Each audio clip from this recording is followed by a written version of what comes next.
you very much. Okay. I am happy to be here today with the distinguished members of the ERF as well as esteemed colleagues from different countries. The title of our paper is Depositorization in Turkey, a rolling window analysis. I prepared a short presentation which should last about 15 minutes, so we should be good. And now, first of all, deposit dollarization, as everybody knows, refers to as the denomination of deposits in currencies other than the domestic currency. It's a big problem, especially in developing countries, because it can negatively affect the economy by ways including a higher exchange rate pass-through effect, increased vulnerability to external shocks, as well as reduced effectiveness of monetary policy. So it's a problem. And in this case, Turkey presents a natural experiment almost to explore how deposit dollarization is affected by various political and macroeconomic shocks, as well as major changes in the institutional structure. So we wanted to use this opportunity to look at how such shocks really affect deposit dollarization, especially in a developing country. Now, in Turkey, well, Turkey enjoyed a phase of de-dollarization during the 2000s, but it started to increase after 2016 and reached 55% in 2021. This is a very major shift. Turkey has been doing very well in terms of economy before 2013, let's say, but in the last 8 years, the economy has really gone from bad to worse. So this also presents us a good opportunity to see the factors in a very short period, the factors that affect dollarization. Now, this was due to several reasons, of course. The first was in 2006, there was a coup attempt to overthrow the government, and this damaged political and economic stability in a very bad way. And in 2018, there was a switch to the new presidential system, which you don't see every day. And this also abolished the independence of the Turkish Central Bank. And finally, and also in 2018, there was a currency crisis due to the US pass-through in Turkey. This was a political, but this led to a record fall in Turkish lira. And as you know, in 2020, the start of the COVID pandemic, this also caused Turkish lira fall further, and this resulted in reaching to record low levels in late 2021. So therefore, it is useful to study this unique case of Turkey by employing a time-varying analysis based on different subsamples, right? Now, if we look at the literature, there are a limited number of earlier studies focusing on dollarization in the Turkish economy. In 2003, Yousri employed a linear co-integration analysis and found that interest rate differential and expected exchange rates are the main determinants of deposit dollarization. Pelin Öge Güney in 2007 implemented a VAR approach and showed that inflation volatility and exchange rate depreciation volatility are the main factors. Dumrul, 2010, used the bounce test approach and found that there's a positive relation between currency substitution and exchange rate interest rate differential, as well as central bank reserves. Sever, 2012, applied Granger causality test and found relation between dollarization and foreign exchange rate uncertainty. And finally, Barbotel Musu et al., 2020, undertook a co-integration approach and concluded that political ambiguity is the main determinant. Now, we of course use a whole new method. It's a time-varying parameter analysis. So what we do is we look at Turkish case by using a time-varying parameter analysis, and we employ monthly data between January 2013 and October 2021, and we perform 28-month fixed with rolling window estimates. Right? The advantage of rolling windows is the possibility of in-depth analysis of the dynamics of dollarization on a monthly basis. So you see how the parameters, how the effects, how the significance changes month by month. This is great. So you really understand what is going on with different shocks coming in and phasing out. But this disadvantage, of course, is difficulty of obtaining efficient estimates. Why? Because you're using just a subset of the data at each step.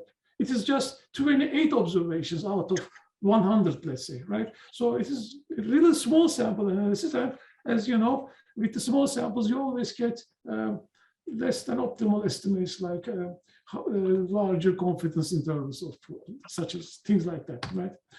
Now, to overcome the above disadvantage, we obtain our estimates by using an advanced bootstrapping technique, not just regular estimates. Now, this technique is called maximum entropy bootstrap, or MIBOOT for short. It is developed by Vinod in 2004. It is specifically designed for non-stationary time series. So it is not like the regular bootstrap that we all know, like just resampling. This is not like, it doesn't work like that, because in time series, there's time dependency of the observations. So you just can't, shuffle them and, select samples from within them. So this has been a problem in the literature, like using bootstrap with time series, but this specific method is specifically designed for a time series. What it does is it uses certain mass and mean preserving conditions to maximize Shannon's entropy. Shannon's entropy means the amount of information, right, in each variable. So what it does is it creates resamples of the original variables, but by doing so, it actually retains the information held in the variable, right? So it is, in a way, it's in a way maximally non-committal.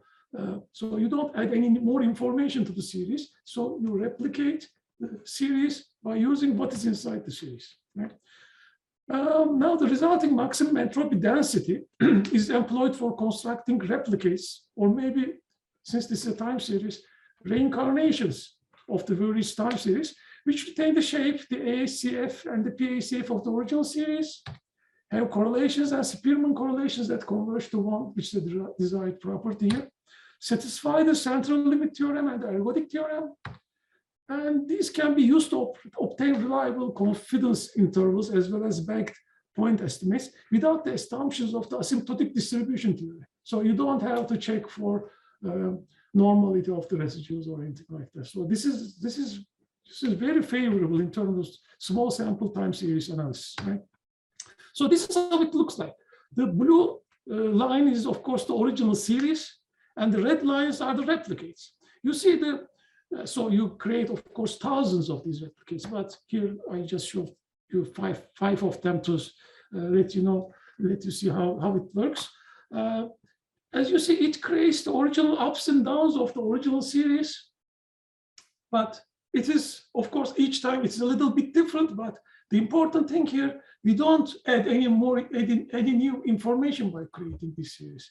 It is using all the already existing information by creating these changes. So we are not, for example, adding a random variable to the series. That wouldn't work. That would just make more noise inside the variable, right? So it retains the information and creates these replicates. And then you run thousands of regressions and construct confidence intervals, as well as you can also construct backed, and bootstrap aggregated point estimates as well, right? So this is very useful, especially in this case. Why? Because this method can be used under all types of non-stationarity. So if there is for instance, a time break or like a shock, you can still use it. It avoids transformations such as differencing, detrending. You can just use the series as it is. Doesn't require pretesting for unit truths and co-integration because we are independent from the asymptotic distribution theory limitations. And also it provides more robust and reliable confidence intervals, especially in small samples. There has been many simulation studies and things like that looked at this and proved that it's relatively more robust, right? This is our model. It's a log linear econometric model where we have the Y variable, the dependent variable is dollarization, depositorization, CPI is consumer price index, I vola is interest rate volatility, X real is exchange rate, real exchange rate, confid is economic confidence index, T is time, betas are the coefficients to be estimated, and U is the error term. Here are the explanations of the variables. These are all taken from the Central Bank of the Republic of Turkey. So these are the scales. Anyway, and here are the series, right? So as you see, dollarization has been increasing steadily over the last 8 years. So it's crazy. And the CPI has been also increasing. And mind you, this is in log scale. So it's actually increasing at an increasing rate. Volatility has been also increasing, but it kind of decreased a little bit after 2019 and then started increasing again with the COVID. And real exchange rate has been falling. Turkish lira has been depreciating. So this is actually a pretty bad picture. I mean, the Turkish economy has been really going from bad to worse, really, in the last 8 years. I mean, you don't see the things going bad immediately, right? You see it after a few years at least. So when you look at after 8 years, you see how actually things have been going bad. All the while we were thinking, let's say in maybe 2015 or 16, you know, things are actually not that bad, but actually it was going pretty bad, right? The consumer confidence again fell, especially after 2018. This is after the new presidential system. So the new system actually, you know, damaged the economy also.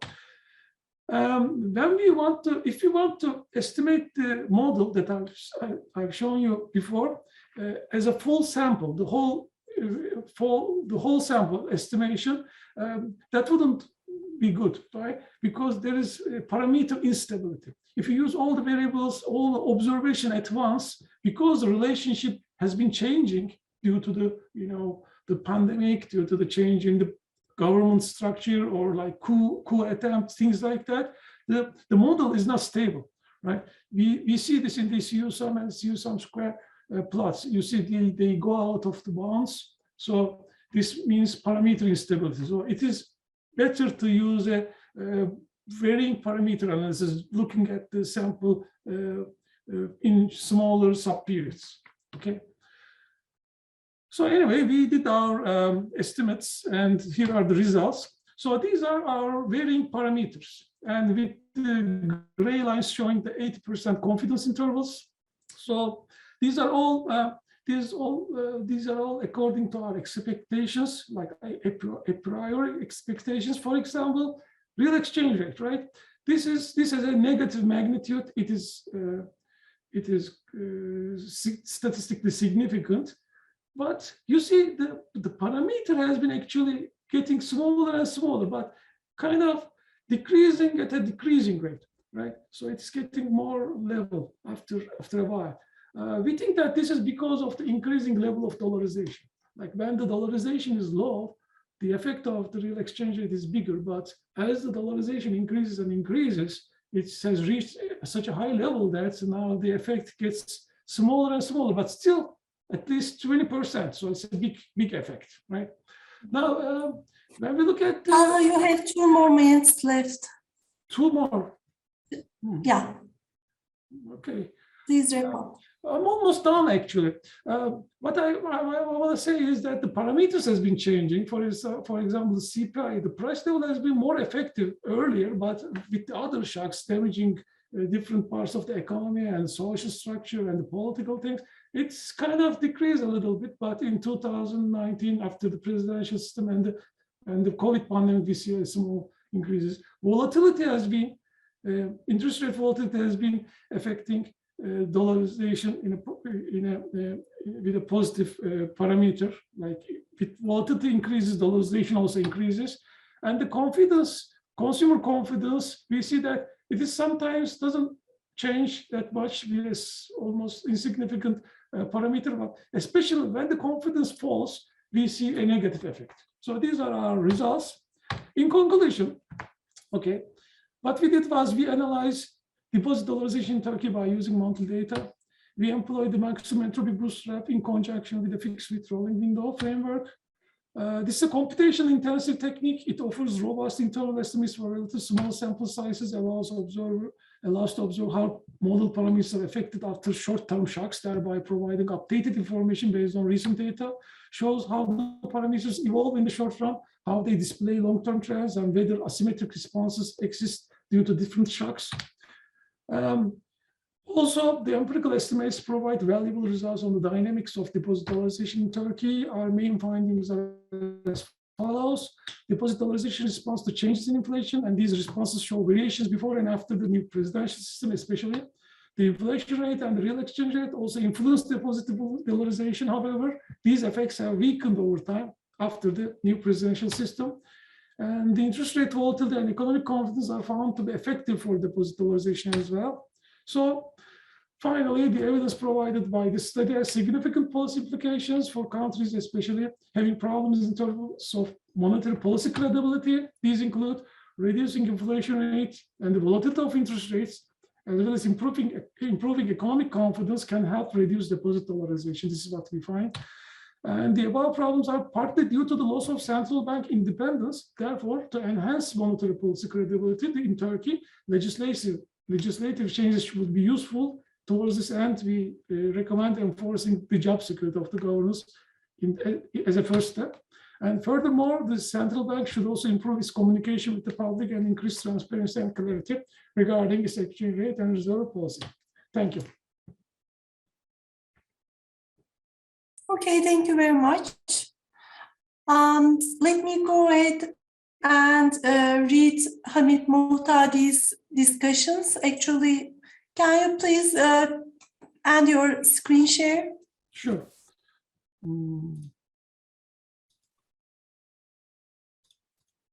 Okay. Okay. So let me share my screen.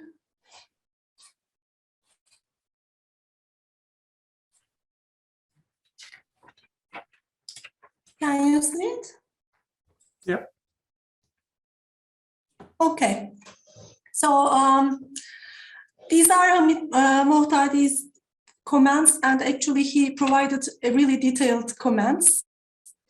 So the paper is examining a fascinating issue. I also agree that using deposit dollarization to gauge the behavior of the citizens in response to monetary policy, specifically how bank deposits of ordinary citizens in dollars, in other words, deposit dollarization, which is allowed in Turkey, responds to various policy and economic variables before and after the new central bank regime.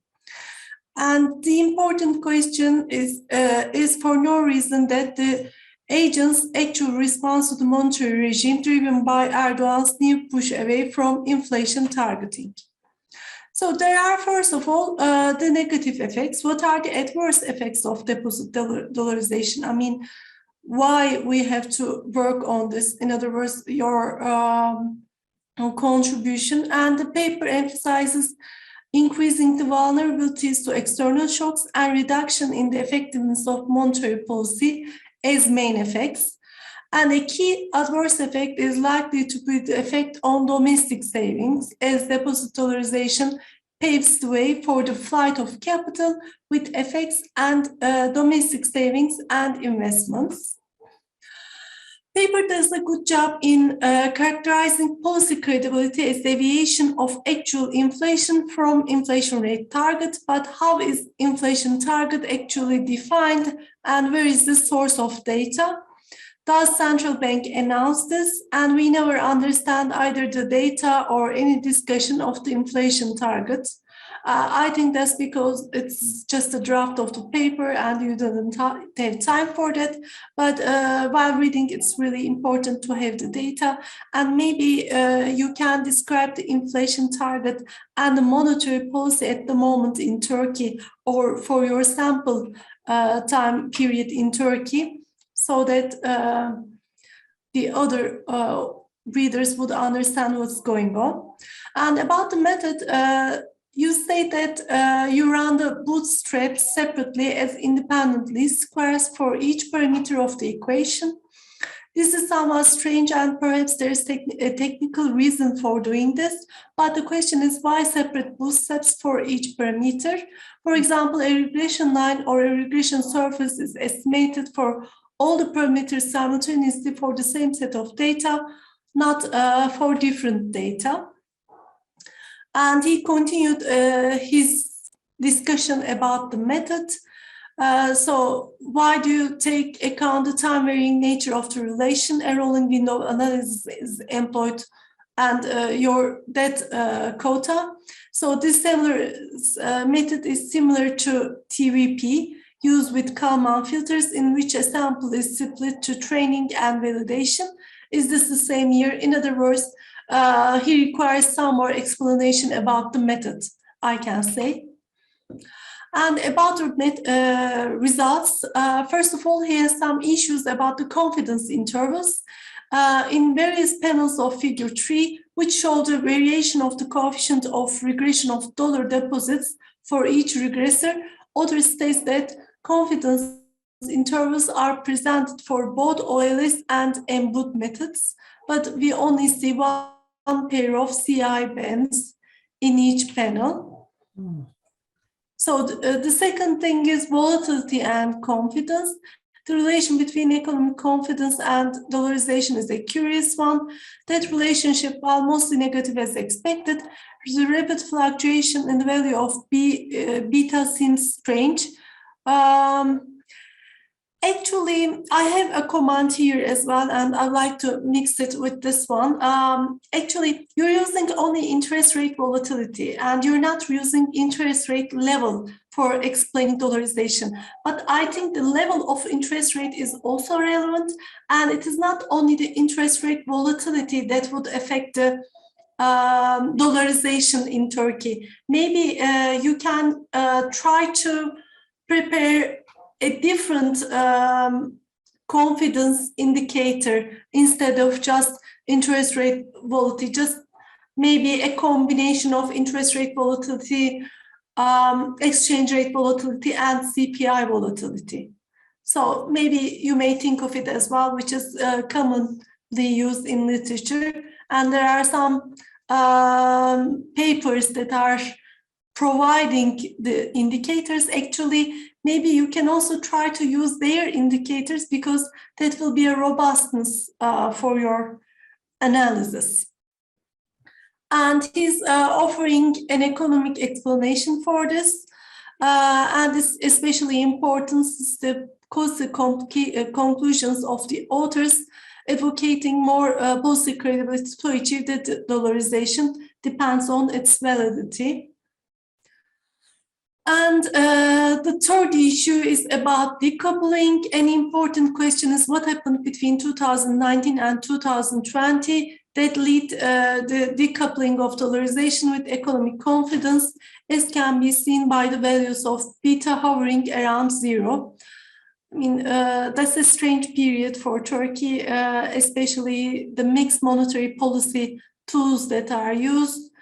I mean, in a way, I think you need to incorporate it in your paper as well.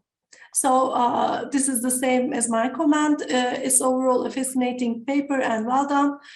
If you extend your paper, I think it will be a nice contribution to the literature. Thanks very much. These are really useful. As you also said, yes, this is the first draft of the paper, and we had to finish it by the time we could, submit it to ERF.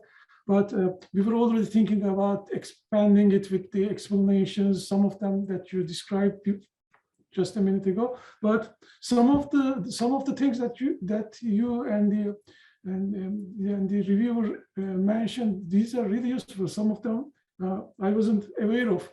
When you're writing something, you know what you're writing, but you don't always see the others, how the others are understanding it efficiently. So these are definitely going to be very useful to expand the paper, add further explanations, and make it more publishable. Thank you very much. We would like to thank you, and the floor is open to questions. Do you have any questions? Okay, I think there are no questions. So thank you very much, Talha, for your presentation. And now we can give the floor to Pelin. Hi, everybody. I will share my slides. Okay, can you see the slides? Yeah. Okay. Okay, we see it now. Okay, thank you. My paper is about interest rate uncertainty and the macroeconomics in Turkey. In this paper, I investigate uncertainty about monetary policy on some macroeconomic variables for Turkey. These are industrial production, inflation, unemployment, and exchange rate. In addition, I analyze uncertainty about the monetary policy of the United States on these macroeconomic variables, and I use VAR model and impulse responses. If we briefly discuss my findings, firstly, I found that the interest rate uncertainty reduces the growth of industrial production, increases unemployment, and depreciates the exchange rate. And also, our findings show that inflation increases in response to interest rate uncertainty shocks. We also find that uncertainty about US monetary policy significantly increased unemployment and decreased growth of population production. How uncertainty in interest rates can be expected to affect the economy? There are some ways. For example, it leads to an increase in risk of holding bonds. In this case, economic agents prefer to increase their money holdings. And as the money demand increases, interest rates increase, and higher levels of interest rates reduce investment and output. On the other hand, interest rate uncertainty in a country makes that economy's debt riskier and discourages capital inflows. Also, reduced uncertainty about interest rates decreases risk perception of the public, and this positively affects investment decisions and firm hiring activities. The effect, although the traditional wisdom is reducing volatility about interest rate has a positive impact on the economy, this effect may differ according to economic and institutional structures of the countries. For example, in countries whose economies rely on manufacturing industries that require long-term projects, these countries are more sensitive to interest rate uncertainty. Or in countries with strict labor market regulations, it's difficult to lay off according to change in expectations. On the other hand, by using the same data, economic agents may have different expectations about how interest rates will change in the future. So we want to analyze these effects for Turkey. So I want to talk briefly about monetary policy implemented in Turkey. In Turkey, implicit inflation targeting was adopted in January 2002, and the explicit inflation targeting regime started to be implemented in January 2006. And in this framework, the main policy tool is the short-term interest rates. But with the experience of recent global crisis, central bank have been implementing a new monetary policy and concerning both financial stability and price stability. And some new policy tools like interest rate corridor have been adopted to achieve these goals. And according to this policy, the policy rate fluctuates within a band, and central banks has the ability to increase uncertainty about policy rate by widening this corridor. So this policy is a source of uncertainty on its own. In addition to this policy change, some other factors also lead to uncertainty in monetary policy in Turkey. For example, the frequent change of central bank governor, interest rate cuts to support economic growth, or interventions in the foreign exchange markets. So we think that understanding how interest rate uncertainties affect macroeconomic variables, it can be a guide for central banks in planning monetary policies. In addition to countries' own monetary policies, federal open market committees decisions are also followed by investors around the world because of the dominant position of United States economy in global financial markets, and also because of the country's trade integration with United States, and also the country's financial links with United States. So we also investigate the effects of uncertainty about the monetary policy of United States on the Turkish economy. If you look at the literature, we see that there is a growing literature that investigates the effects of uncertainty on macroeconomic variables. And there are some limited numbers of studies which analyze macroeconomic effects of uncertainty in interest rates. Here you can see some examples. For example, the first study finds that uncertainty about the interest rate has a negative effect on economic activity.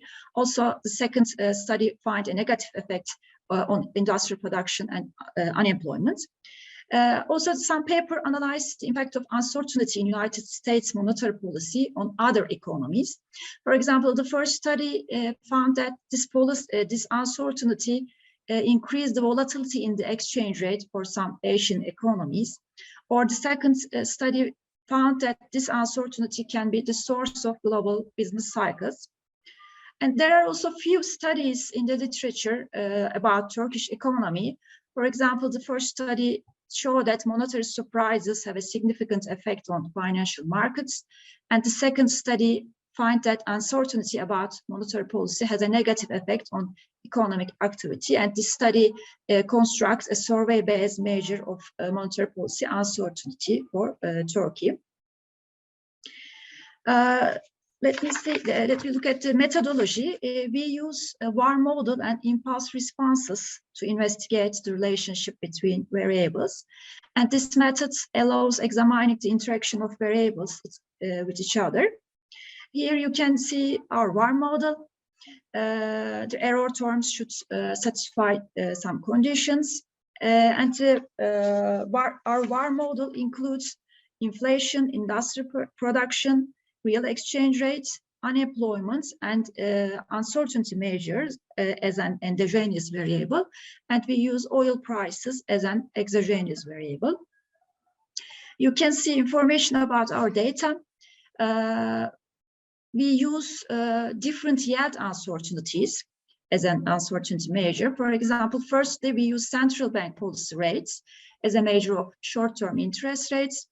Also, we use 2-year treasury bill rates because this rate are accepted a benchmark interest rate in Turkey. And also we've used 10-year treasury bill rates as a measure of long-term interest rates. And also we use MPU index for the United States economy.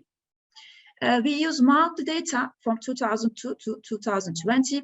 The data are obtained from IFS and central bank data system. We obtained government bond rates from investing.com, and the MPU index for US economy is obtained from Baker, Bloom, and Davis. And since the data availability, the VAR models with government bonds rates cover shorter periods, as you see. And we use Garch model to achieve interest rate uncertainty series. Here, the variance of unforeseen part of the Garch model is taken as uncertainty. You can see HT here.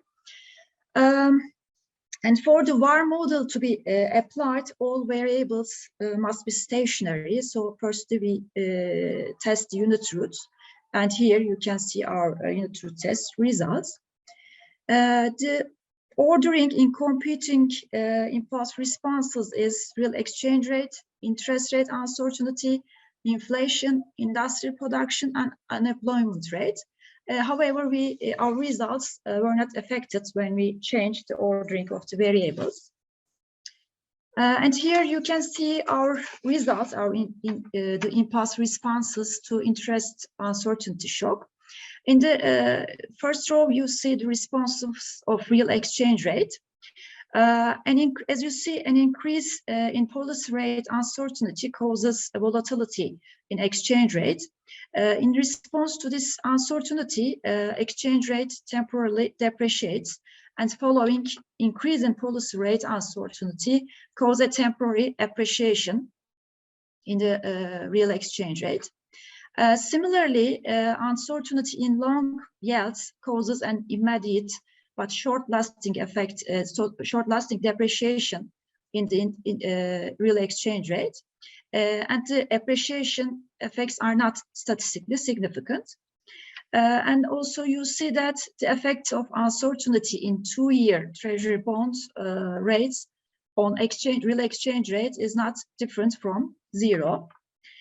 And in the second row, you can see response of inflation to uncertainty shocks. As you see, inflation rate increases following a policy rate uncertainty shock. And this response takes 3 months to reach maximum level and remain effective for a long time. And inflation responds immediately and positively to uncertainty in 2-year and 10-year yield shocks. And the response to 2-year yield shock is significantly positive up to 7 months. And the response is relatively short-lived for the 10-year yield shocks. And here you can see the response of industrial production. The effects of policy rate uncertainty shocks on industrial production is not statistically significant. On the other hand, industrial production responds negatively to the uncertainty in long yield shocks. These responses are statistically significant from 3 or 4 months after the shocks. But despite significance, the decline in growth of industrial production doesn't quantitatively relevant. And finally, you can see the response of unemployment to uncertainty shocks. When there is a shock in policy rate uncertainty, we see that about 8 months after the shock, unemployment rate responds positively and significantly. The response to a 10-year treasury bill uncertainty shock displays similar dynamics, as you see.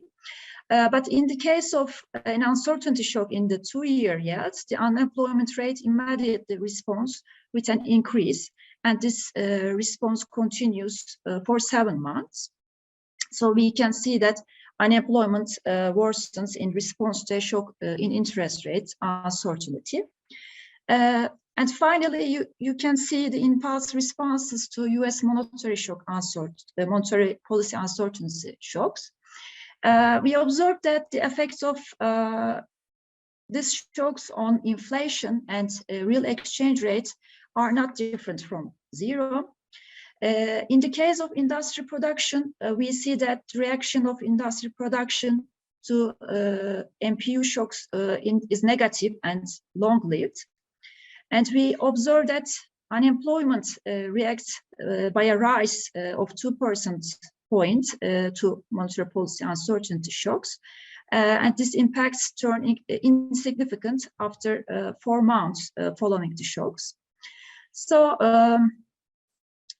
we can say as a policy implication and conclusion that our results put forth the importance of reducing uncertainties about interest rates to achieve economic stability. And in addition, we observed that US monetary policy uncertainty can be one of the many sources of the decline in output growth and the increase in the unemployment rate for Turkey. This may be the fact that US monetary policy uncertainty is seen as a source of uncertainty by investors in Turkey because of the degrees of trade and financial integration with the United States may lead this response. And also we can conclude that our findings provide evidence for the importance of transparency, clear communication, and accountability of central bank. That is, central bank can use these tools to elevate interest rate uncertainty. And by reducing the uncertainty in interest rates, economic agents can be enabled to plan, invest, and trade with little need for hedging. While it's impossible to eliminate all economic uncertainty, it can be helpful to set clear policy targets. And at least in this case, monetary policy itself will not be a source of uncertainty. So thank you for listening. I think I use my time. Correct. Thank you very much. So I will be sharing Hamid Mohtadi's comments for your presentation, but can you please end the sharing, screen sharing? Okay, thank you. Welcome. Okay, so here are the comments. The first comment is for the topic and the method. He thinks that this is an interesting paper. First of all, for the question it asks, and second, in the methodology it adopts. So using GARCH to derive the uncertainty and using VAR to study impulse responses for interest rate uncertainty to key macroeconomic variables. He has some recommendations for expansion. First of all, since different types of rates and maturities are studied, it would make sense to also break down the economy's response in a more detailed fashion. For example, by breaking down the aggregate response into response by different sectors, such as industry, agriculture, services, or examining different responses to different maturities. Second, he would like you to focus on why you have these responses. First, he's suggesting to consider the industry sector. For example, production being more capital intensive will most likely react differently to long run versus short run maturities than services. Exploiting such an angle in Turkey, one could learn much about the general mechanism and the policy potential. And he would like to encourage you to expand this analysis by considering industry level response at very coarse level, like 2 digits.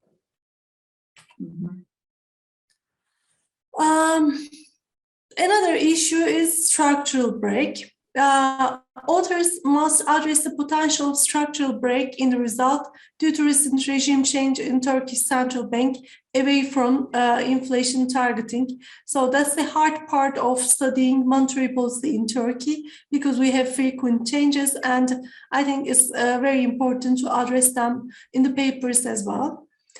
Most likely, the response of the economy to interest rate uncertainty may well depend on whether we are in the old inflation target policy regime or the new one initiated since about 2017. And I think the policies that used starting from 2010 is also another structural break for the economy.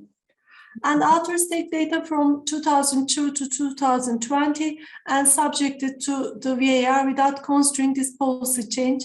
And also using 2020 is a little bit tricky because we have COVID-19 period for that part of the economy, and especially for responses for the IP and unemployment would be taken really with care. And authors do discuss various disturbances in the recent past in central bank governance, but they do not include this break in their analysis. So he's talking about your results. And I understand that using VAR may make treating this critical issue tricky, but the method cannot trump reality. In fact, exploiting policy regime change from inflation targeting to the new regime, as described, may provide the basis for a useful treatment effect. Perhaps some interaction terms for pre and post can be introduced, or you can just divide your sample into two and you can compare and contrast your results. I think that's much better than using the interaction terms, because they can be very complicated. And another key issue is to the extent that policy is a reaction to inflation or other factors. Is it possible to distinguish between policy uncertainty and policy reaction? This issue was also raised by a reviewer in evaluating the initial proposal for this paper, which I'm unaware of.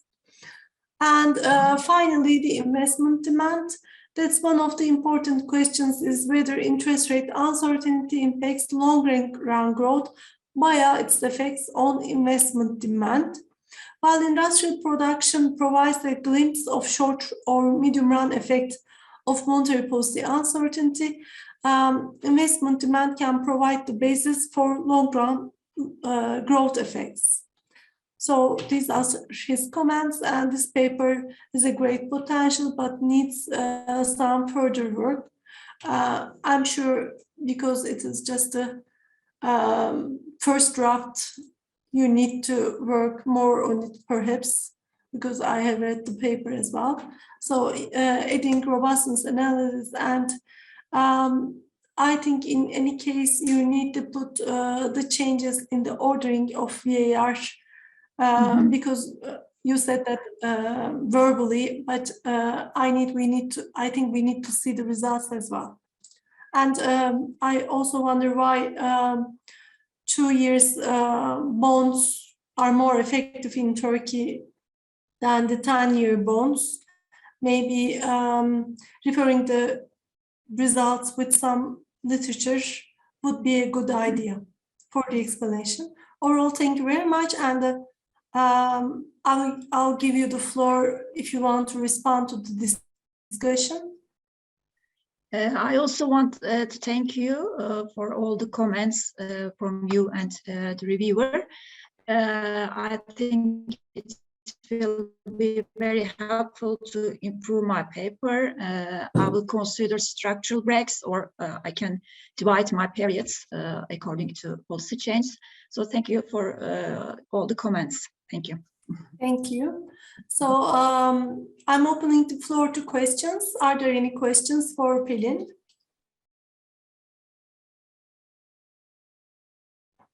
So when it is over Zoom, sometimes it's not lively. So if there is no question, I would like to skip to the third paper. Okay, and now the floor is to Nadeen. Hi, Nadeen. Hello, good morning. My name is Nadeen Ahmed. I'm a lecturer assistant in the German University in Cairo, currently enrolled in the PhD program in the GUC under the supervision of Dr. Dina Yousri. And today I'll be presenting a paper which is part of the PhD project. Let me share my screen.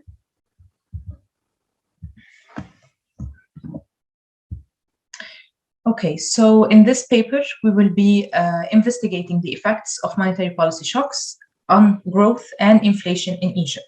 We will be answering questions regarding the asymmetry of the monetary policy shocks as well as its long-term impact. So to begin with, I will begin with a brief on monetary policy, asymmetry, and the recent literature on it. As one of the macroeconomic policies, monetary policy aims to stabilize the economy in times of both booms and recessions. So recent literature on monetary policy started to acknowledge that there is a different behavior when trying to contract the economy versus expand it. The mainstream idea is that it is easier to pull than push, or in other words, expansionary policies seem to have a bigger impact or a more assured impact when utilized to manage expansionary policies seem to be weaker than contractionary policies when utilized to manage recessions. So this was explained by a range of theories, and empirical evidence also provided proof for this theories, as well as counter-proof. So it started to become an empirical question where it depends on the context. So this where our research objective comes in. So we found Egypt to be an interest subject of study as it has gone through various reforms since the 1990s in order to pave its way to its to the IT regime, or the inflation targeting regime. So one of the requirements is a proper inflation forecasting and projection. So this also made the asymmetry, or the question of asymmetry, very relevant, specifically that when we started to research on the topic, we noticed a shortage of the availability of studies on monetary policy in Egypt generally, as well as monetary policy asymmetry specifically. So this required some more recent study on the past 10 years that wasn't really available or very scarce in the literature on Egypt. And so we wanted this to be our research aim. And to start on that and to move forward with our analysis, we collected data on discount rate, inflation, as well as GDP growth from the mentioned sources in this table. And we aim to cover a recent period from 2007 to 2019. So we stopped at 2019, given the shortage of the data at the time of conducting the study for the years after. And we chose the interest rate specifically as the monetary policy instrument, given that Egypt has had an interest-based policy since 2005. And also discount rate specifically because this was used and recommended by previous studies. And so we aim to answer these two questions. First is the long-term effect. Does monetary policy shocks have a long-term impact on output and inflation? And we wanted to answer this using the Arden methodology. We used both the linear and non-linear, and we'll see in a minute how that differentiated between the effects. We also tested for co-integration in order to know if there is a co-integrating relationship, and hence we could proceed with calculating the error correction term.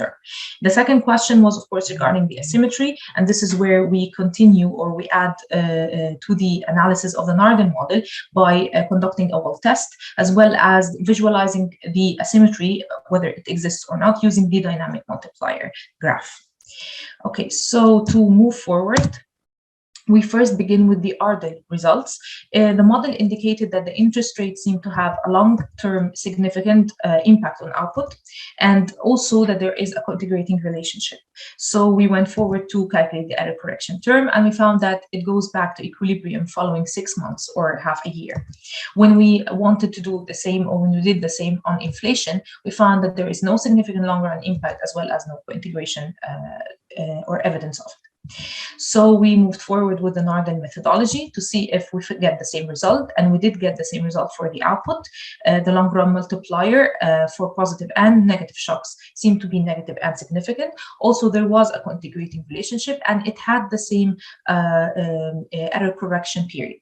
And so this Narden model, how it is different from the Arden is that it differentiates or it separates between the positive and negative shocks.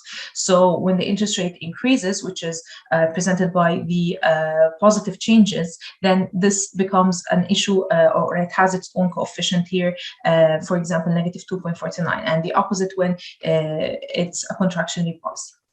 So we move forward to the interest rate and inflation, and we found the results to be different this time. There is a negative long-term impact. However, there's still no integration. However, it changed and became significant when we allowed for linearity, when we separated both the positive and negative shocks. We'll come in a few minutes to how that is or how that impacts our conclusions.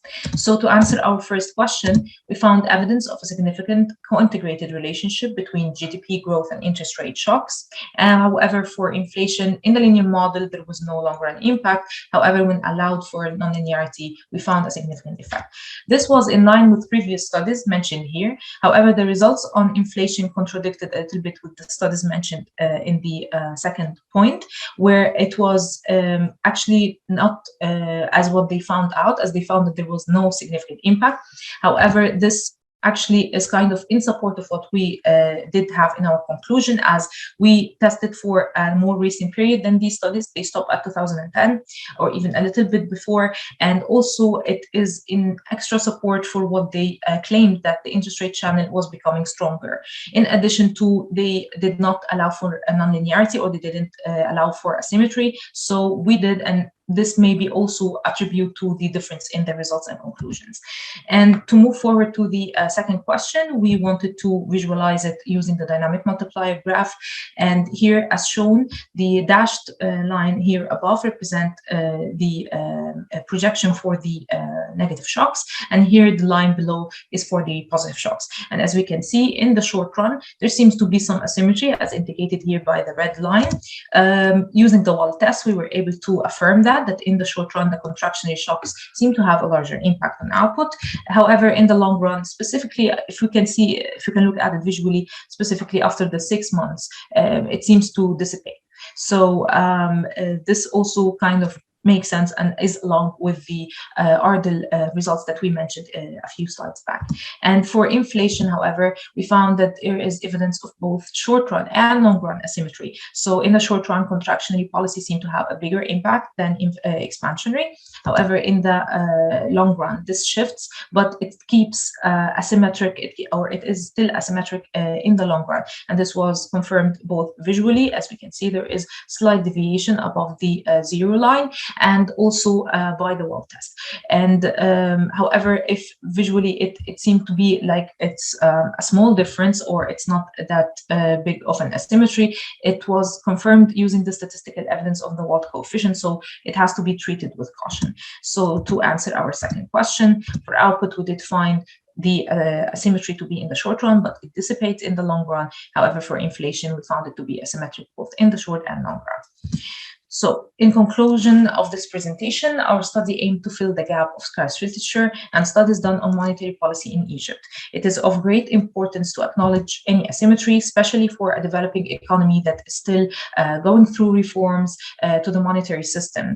We should also acknowledge that this paper and the study has a lot of space to expand. So replicating it to test for asymmetries in the exchange rate channel would also be recommended, given that most of the literature indicates that the exchange rate channels is much stronger than the interest rate channel in Egypt. So this also would require some focus to have a bit more enriched analysis. Also evaluating how the pandemic period impacted Egypt's plan is of a great interest and would add a lot more insights. And finally, also, and this is regarding the methodology, applying another nonlinear methodology would also be a great addition and a robustness check, as well as using different interest rates or other monetary policy instruments in general. So we thank you so much for this great opportunity. These are the references for the presentation, and we are ready for any questions or comments that you may have. Thank you. Thank you very much, Nadeen. You know that I have Hamid Mohtadi's discussion, so let me read those discussions, but can you please end your screen sharing? Yes. Okay. Thank you.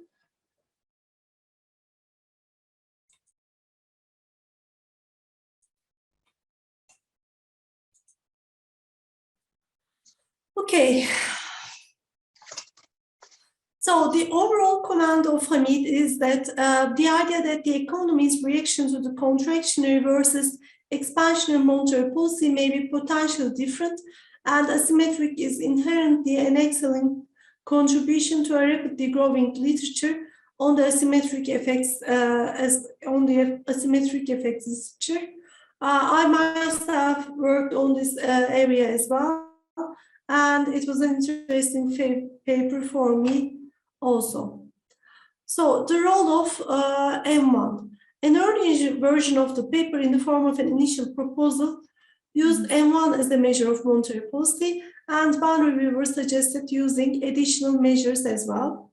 I understand that the results were stronger using interest rates instead, but even in this case, it is informative to know which instrument is more effective and which is not. I highly encourage the authors to use both M1 and interest rate, even if one is more effective than the other. Clearly, M1 data must also be available for quarterly. And PPP versus exchange rate GDP denominated data. There is one interesting thought from Hamid. Suppose you could construct a proxy for quarterly PPP measure of output by interpolating over 4 quarters the ratio of annual PPP measure to annual exchange rate denominated measure. Some way as economists used quarterly import data to construct quarterly GDP data when such data were not available. To the extent that PPP denominated data with respect to GDP denominated data makes the role of traded versus non-traded sectors clear, and that the inflationary effects on the economy might well differ between the traded and non-traded sectors. Using both data series to examine any differences in the results might be quite informative. This issue is particularly relevant given the findings you cite about the strong effect of exchange rate channel from Al-Mashad and Bill Mayer, and the fact that such a channel is likely to affect traded and non-traded goods very differently. Actually, I don't have an alternative proposal, and I also agree that understanding traded and non-traded goods is good and important, but I'm not a fan of interpolating the data because sometimes it brings more unclarity or problems than the benefits that it brings. Anyway, so the description of the literature was not adequate according to him. I think that's because this is just the draft of the paper, the early draft of the paper. So here's some examples for this. You may want to look at these. So he thinks that the missing link in the paper is consumer final demand. In discussing the theoretical reasons for the asymmetric effects of interest rate policy on private sector expectations, emphasis is on investment component of economic activity. That discussion, while correct, overlooks a key and much larger component of economic activity, final demand, as follows. During a boom, inflation expectations hasten purchases of durables, boosting final demand and economic activity. Since durables require large expenditure by households, risk-averse consumers respond rapidly to the prospects of any price decrease triggered by monetary policy contraction by postponing their purchases. During a recession, on the other hand, there is also a large final demand component, a delayed response in consumer behavior to monetary expansion from pessimism to optimism due to risk aversion. This delay is magnified by a lag from income generation, like new employment, to expenditures. Similarly, in the discussion of credit market imperfections, the author states, in case of an easing policy, it's harder to push more people to invest by just reducing interest rates. So the arguments can be formalized behaviorally by risk aversion. In explaining your equation 1, which relates long-run interest rate to short-run interest rates and expected inflation, you state that expansionary monetary policy is ineffective in lowering long-term interest rates because of higher inflation expectations. At the same time, a contractionary policy is more effective as the lower price level is expected, hence long-term rates increase. While the second sentence makes logical sense, the first does not, according to him. Why would an expansionary policy be adopted if the CB expects higher future inflation? Actually, we ask this question a lot in Turkey, and we don't have the answer for this as well. So the residual and monetary shock for your equation 2. The model requires more explanation. For example, consider the equation below. The residual is assumed to indicate monetary policy shock. Why is that? You need to explain this. And finally, for the results, he's asking for more interpretation. In discussing the results from ARDL, the interpretation of what a policy shock is, how it affects output and inflation, is based on inconsistent definitions between LR and SR. So specifically, the definitions for a positive policy shock as being a contractionary policy by raising the interest rate policy are consistent and intuitive for your output effects, but using the same definitions for the inflation effect, your negative coefficient in table 5 should be interpreted as a decrease in inflation, not an increase. This, in fact, an intended goal of contractionary monetary policy. So similar issues arise for nonlinear RDL as well.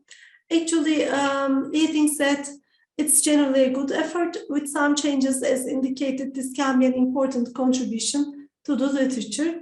Actually, before giving the floor to Nadeen, I would like to thank Hamid because he really read all the papers very well and he has very specific comments.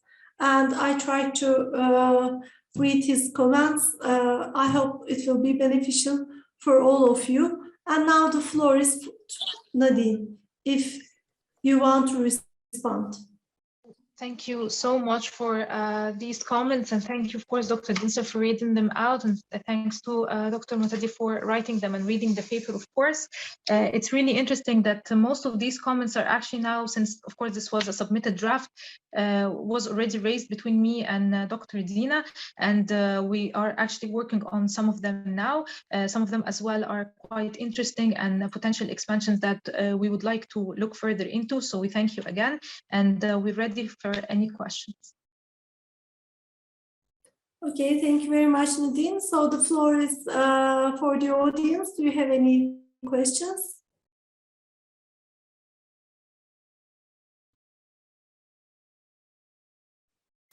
So actually, we didn't have any questions at all today for the presenters. But overall, I hope the discussions of Hamid and my little comments would help you to improve your papers. Thank you very much for coming and for presenting these interesting papers. And thank you very much, Namis, for the organization.